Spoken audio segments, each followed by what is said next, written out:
L'objectif, c'est vraiment, pour la deuxième édition de la Nuit Blanche ici à Saint-Louis, c'est d'initier les jeunes, hein, mais aussi tous les publics, aux sciences et aux nouvelles technologies à travers des ateliers un peu innovants qu'on a proposé aux enfants, un atelier de construction de lunettes 3D par exemple avec Jocolabs. On a proposé aussi un atelier avec Geomatica pour voir quel était l'usage des images satellitaires.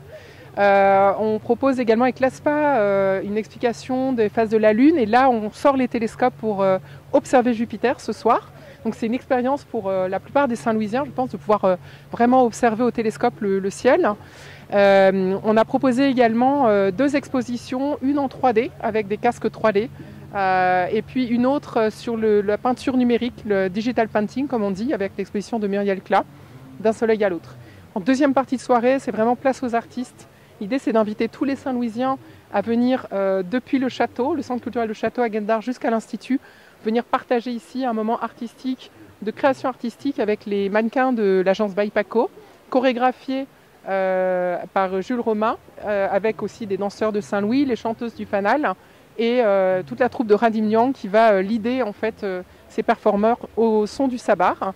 Et en dernière partie de soirée, on continuera avec le sabar, mais remixé avec le groupe Giz Giz Boubès de musique électro. C'est vraiment de vulgariser les sciences et les nouvelles technologies, de dire que en fait, la science, la nouvelle technologie sont un peu au service de la compréhension de notre quotidien, de notre univers. Par exemple, le téléphone portable, vous utilisez les satellites quand vous recevez vos données dans votre téléphone portable.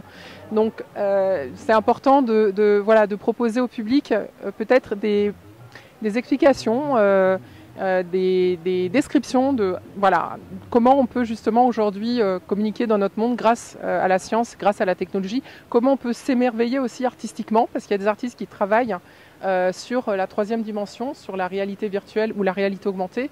Donc tout ça, pour nous, ça constitue des ouvertures, et on propose des ateliers pour les enfants à partir de 7 ans, parce qu'on pense qu'à 7 ans, on a la curiosité à 100% pour pouvoir appréhender tout ça. Exactement, on ne s'arrête plus. C'est ça. Le pilotage de drone, c'était vraiment un atelier interactif. L'idée, c'était vraiment d'initier les gens à la manipulation du drone, montrer comment on peut faire de la prise de vue. Il y a eu des explications aussi sur l'aspect aussi réglementaire ou la sécurité. Et vraiment, il y a eu des tout petits qui s'y sont initiés à partir de 5 ans. Ça a très très bien fonctionné. On avait plusieurs médiateurs sur cet atelier. Je pense que c'est un des ateliers qui a le mieux fonctionné sur cette journée.